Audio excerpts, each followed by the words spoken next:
हमारे यहाँ तो सिर्फ देवी देवता ही आते थे, अब तो स्वयं राजा महाराजा भी अवतार लेने लग गए और बड़ा ही मीडिया ने और ने बड़ा ही चढ़ा रखा है।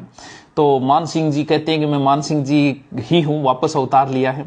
तो भाई आपसे कुछ निवेदन है, इतिहास की कुछ गुत्थियां हैं तो वो थोड़ी सुलझा देंगे तो हमारे पढ़ाने में आसानी हो जाएगी। आप कह रहे हो कि मान सिंह के मेरे तो 2 ही पत्नियां थी, तो भाई मान सिंह जहांगीर तो लिखता है कि मान सिंह की 1500 पत्नियां थी। चलो 1500 नहीं रही होगी तो भी मान सिंह जब मृत्यु हुई तो 60 तो सती हुई थी, तो इसका मतलब इतनी तो रही होगी। आप 2 ही बता रहे हो।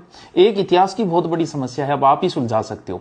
कहते हैं कि महाराणा प्रताप और मान सिंह की जो मुलाकात हुई थी गोपीनाथ शर्मा बताते हैं गोगुंदा में हुई, बाकी इतिहासकार कहते हैं उदय सागर। तो अब आप ही बताइए गोगुंदा में हुई थी या फिर उदय सागर झील पे हुई थी? ये प्रश्न मैं उनसे पूछना चाह रहा हूं जो जा रहे हैं माइक ले लेके, तो उनसे मेरा निवेदन है करके ये प्रश्न पूछिए ताकि हमारी समस्या खत्म हो जाए।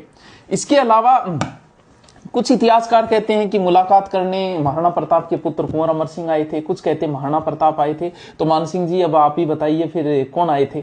और बंगाल अभियान में केदार से जब शिला माता की मूर्ति छिनी थी, आप तो कह रहे थे कि बंगाल से लाया था, ठीक है, तो आप ये बताइए वो केदार ने जब अपनी पुत्री का भी विवाह किया था मान सिंह से, तो उस पुत्री का नाम क्या था? कृपया ये भी बताने का कष्ट करें।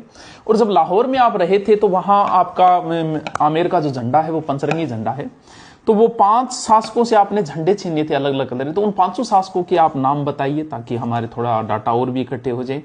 और जगन्नाथ मंदिर की आपने प्राण प्रतिष्ठा की थी तो उस समय पंडित जी कौन थे, उनके भी नाम बताए हमें।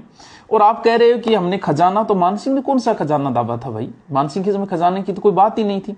आप जब लाहौर में रहे थे तो तोप डालने के बारे में आपको नॉलेज हो गया, तो आप हमें बताइए कि उस समय तोप डालने संयंत्र कैसे बनते थे और बारूद की व्यवस्था कहां से कैसे होती थी। हल्दी घाटी के बाद आपकी मनसबदारी छीन ली थी तो वो वापस कब मिली? और एक प्रश्न जो सबसे बड़ा जरूरी है और भारतीय जनता के लिए सबसे ज्यादा जरूरी है कि ताजमहल पहले हिंदू मंदिर था, तो अब मान सिंह जी आप ही सुलझा दो, आपके आधार पर ये आगे का डिसीजन होगा कि ताजमहल हिंदू मंदिर था या नहीं, क्यों ताजमहल बाद में बना। तो आप बताइए कि उस समय वहां पर क्या था।